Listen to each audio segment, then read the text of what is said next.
Are we ready for some fun? I want to welcome you. I want to welcome everyone to the 3rd National Conference for the American Association of Yemeni Scientists and Professionals. My name is Ali Shami, and I will be your co-MC tonight, along with Fatou Mutahar. And to start the evening right, please help me welcome Zain Al-Abdi Nasser reciting the Quran.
And he who had done some good works, being a believer, he feareth not injustice, nor begrudging of his wage.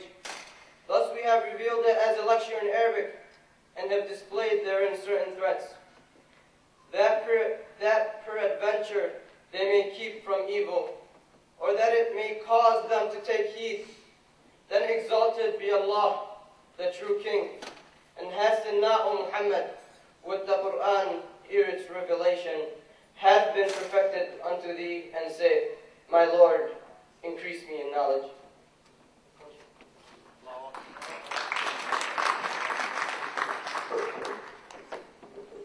Thank you, Zain. As a young boy growing up in the village of Arin, Yemen, Rashid Abdu dreamed of becoming a surgeon. After retiring from a long and successful career, he continues to pursue his passion for improving the lives of those with limited access to health care. In 2004, Doran's publishing company released Abdu's autobiography, Journey of a Yemeni Boy, which chronicles his life from poor village boy to successful U.S. surgeon.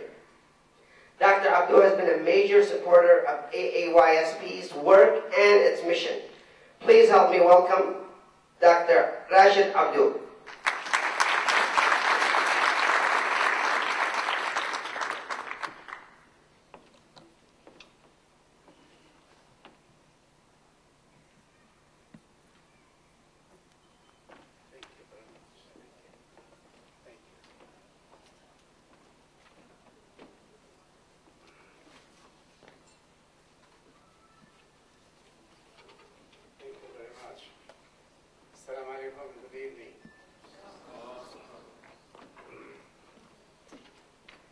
First, I want to thank Shakir for his total dedication to uplifting Yemeni community in America. Here is a man working full-time, pursuing his own studies and research, raising a family. But instead of resting, he always finds time to guide, to encourage, and to educate his people, wherever they may be, in New York, in California, in Illinois, Washington, D.C., Dearborn, Michigan, or Yemen. Another guiding post to Yemenis in this country is Dr. Nasser Zawi. Because of their vision, commitment, and total dedication, the American Association of Yemeni Scientists and Professionals was born.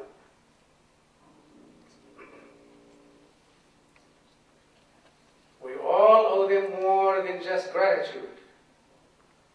We owe them a promise to do our best and to follow their example in mentoring and in guiding the new generation of Yemenis.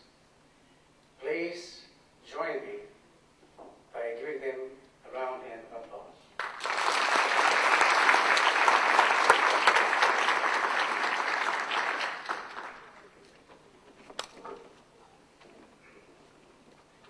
It is always uplifting to me to be with my countrymen. Those Yemenis, such as I see here this evening, who through hard work, determination, and the desire to excel, have freed themselves from the shackles of old customs, old traditions, where education always took a back seat. Where early marriage, a quick buck, and a job, menial as it may be, took precedence over education. I commend you and congratulate you for breaking the cycle of ignorance, hopelessness, and defeat. Because of you, we have all the young scholars here with us this evening, whose number increases every year. I am so proud of them. They are our future, our community's future, and our nature's future. Unfortunately, those who don't make it to that level make up a lost future for all of us. A lost limb, such as a leg or an arm, is a personal loss. A loss or a wasted mind is a national loss. As Yemenis in particular, and Arabs in general, we have much catching up to do. We have been dormant, sleeping for over 500 years. With a few exceptions, most of our scientists and scholars lived in the Middle Ages. As Dr. Zawiya said last night, we had a glorious past. While the West were building schools and making discoveries, we were building great mosques and opulent palaces. 2 years ago, when I was in Sana'a, they were constructing one of the largest, if not the largest, mosque in the world. They said it would accommodate more than 70,000 worshippers all at once. At the same time, schools were desperate for resources and crying for good teachers. I would love to know how many scientists have graduated from Yemeni schools since the Republic was born. Developing and the development of their minds are their #1 priorities. Our wealth can be taken away from us by force or stolen, but no force and no thief can take away our education anywhere or anytime. To illustrate our deep slumber as a people over the last century, I looked at the number of those who received the Nobel Prizes from 1905 to 1999 relative to population. The Arabic Islamic population comprises more than 1.2 billion worldwide, or more than 20% of the world population. Of that, I believe the Arabs comprise about 300 million, or more. There were only 7 recipients of the Nobel Prize. And since it's a small number, I'll tell you who they were. In 1988, in literature, Najib Mahfouz won. In peace, there were 4. 1978, Anwar Sadat. 1990, Elias James Corey. 1994, Yasser Arafat. 1999, Ahmad Zawai. In economics, none, 0. In physics, none, 0. In medicine, there were 2. Peter Bryan, Medwar, and Farid Murad. The other tribe, our Semitic cousins, on the other hand, whose world population is around 14 million, or 0.02%, have received a total of 129 Nobel Prizes as follows: 10 for literature, 8 for peace, a whopper 53 for physics, the first one in 1905, 13 for economics, and 43 in medicine. Does that mean they are smarter or their brains are larger than ours? Hardly. What they have that we have not been able to muster is that they appreciate the value of time and the strong will to excel, a strong desire to develop their potential fully, and the discipline to follow through regardless of hardship or obstacles. But they also have the support of family and friends and the belief in themselves that they can do anything and that nothing is impossible. A friend of mine, an engineer, told me that his father was an immigrant, had no education. And one day he asked the father, what made grass green? He said, it's chlorophyll, but you will know when you become an engineer. The boy was 4 years old. And every time he asked his father a question, the father would say, when you become an engineer. Never said if. He said when. It was a given.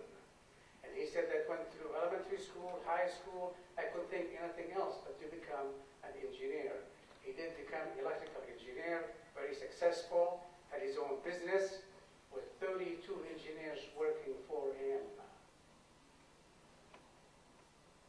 I wish more of our Yemeni parents start telling their sons and daughters from age 3 or 4, when you become an engineer, when you become a teacher, when you become a lawyer, when you become a doctor, when you become what you ought to be.